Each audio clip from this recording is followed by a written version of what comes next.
here to discuss the practical research assignment for theory. We decided to go out and test out different ND filters and test out a CPL to see the effects on it. And there's some video clips and photos involved with that. So we'll check those out and see how they go. So ND filters, to break it down in a very basic term, are almost like sunglasses for your eyes, or sunglasses for your lens essentially. For the one that we've gone for here, the examples that we've chosen to use are a 4, an 8, a 16 and a 1000. And essentially that's bringing down the light that is entering into the lens by a certain number of stops based on the number on the actual ND itself. So for the 4 NDs that we picked, we decided to go with a ND4, a ND8, a 16 and a 1000 as Alex mentioned previously. And the stop difference that covers is a 2 to 10 stop where you hit the ND1000. And then the optical density also increases with each of those, starting at 0.6 upwards to about 3. So there's a few use cases for filters when it comes to lenses. One of them would be actually using it for control of aperture on a bright day. So if you're looking to use, let's say, a lower f-stop like a 1.8 on a particularly bright day, you can screw an ND filter on and it'll actually bring your shutter speed to a more appropriate level for that level of brightness, allowing you to actually use that lower f-stop number. And then another use case as well, which is the one we've chosen to do our examples on today, would be the based on shutter speed, so affecting motion and things in your photograph, and we'll actually go into that when we talk about our pictures that we've taken. Starting with the 1000, basically that brings the whole exposure down 10 stops, so it's really good if you're going to be taking pictures of a waterfall or just this long exposure, and basically you want, to be able to see all the flow of the waterfall, but it's sunny. Taking in the image, usually without the filter, it would get completely blown out. And with the ND filter, that just brings everything down to a perfect exposure.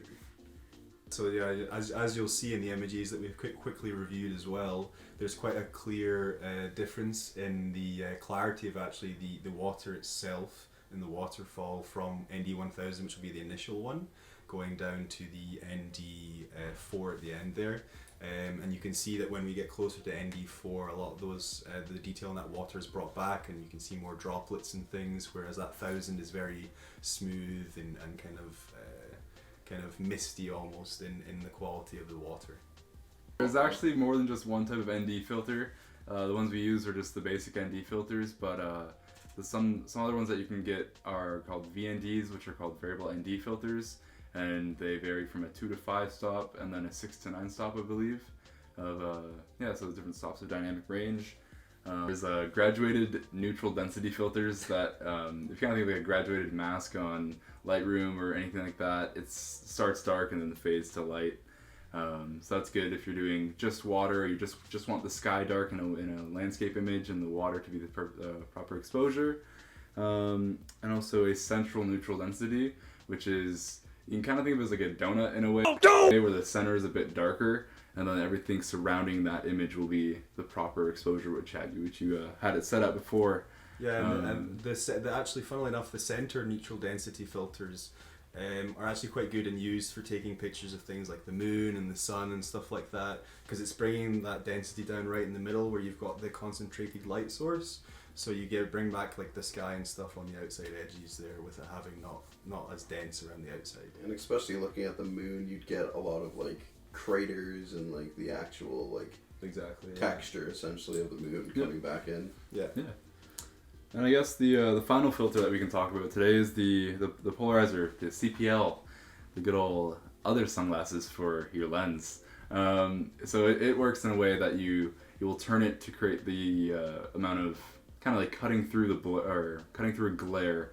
Let's say you're shooting through a car window, like the image on screen right now.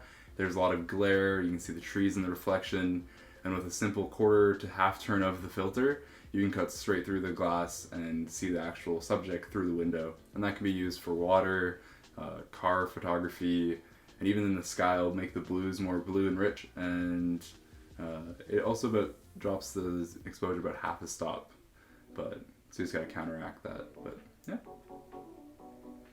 yeah, and finally, like, hey man, we got a good roll going. Yeah. And the final thing we're gonna talk about, we might actually have some footage for this. Just different like little filters.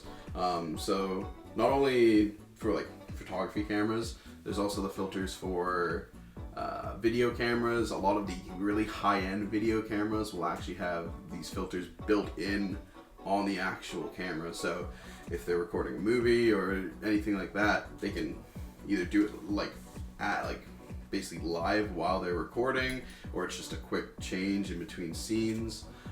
Say they're like going into a house and they were outside, they can turn it to basically, they would have had it on so that the sunlight outside had a proper exposure and then inside has a proper exposure as well. And then what we actually might have footage of is for drones. They actually have small ones that just clip onto like the gimbal.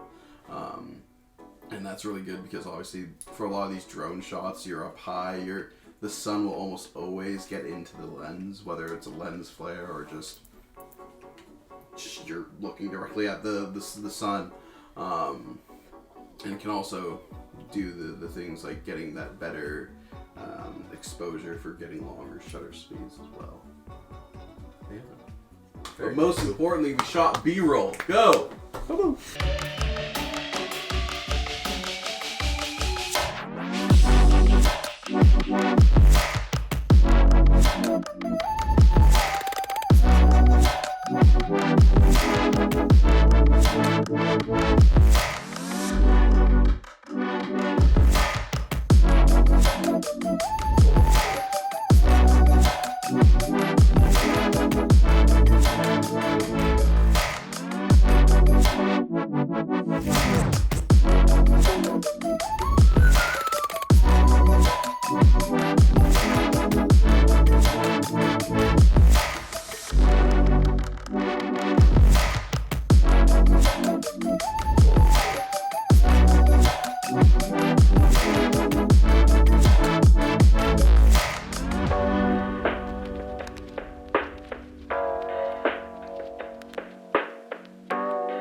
See you in class, fellow photographers. that's it. No, that's it. Hopefully this isn't 17 minutes. If this is 17 minutes again, I'm sorry, Tracy. I didn't do this. This is... He's like begging the other camera. Yeah. Please stop. Yeah. Cut it. Cut the check.